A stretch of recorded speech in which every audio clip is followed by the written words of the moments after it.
Estamos pasando por un tiempo difícil. Todo el mundo siente pánico por un virus que no solamente te enferma, sino ha sido el causante de muchas muertes en algunos países. ¿Qué hacer para prevenir o estar preparado por dicho virus?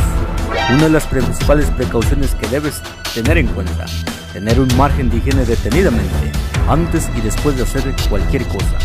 Y algo más: mantenerte siempre hidratado con suficiente líquido. El sistema inmunológico de nuestro cuerpo está diseñado para evitar las amenazas de agentes infecciosos peligrosos, incluidos virus, bacterias, hongos y parásitos.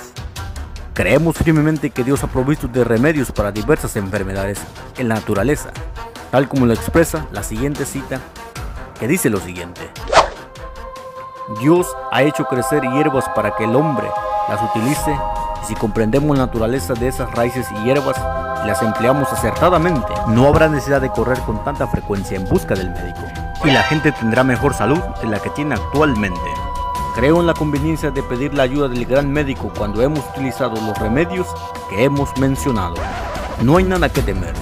Dios ha dado a todo para que estemos listos y preparados en cualquier situación.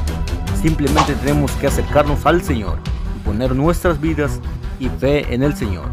Y este pasaje de las Escrituras lo confirman a continuación: si mi pueblo que lleva mi nombre se humillara y ora y me busca y abandonara su mala conducta, yo lo escucharé desde el cielo, perdonaré sus pecados y restauraré su tierra. Segunda de Crónicas 7:14. Que al estar viviendo estos tiempos de pánico, Dios te mantenga más unido a Él y que tu fe no desmaye, aún si te tocara la mala situación. Confianza total que Dios tiene planes para ti. Que el Señor te cuide, y me despido de ustedes. Hasta la próxima.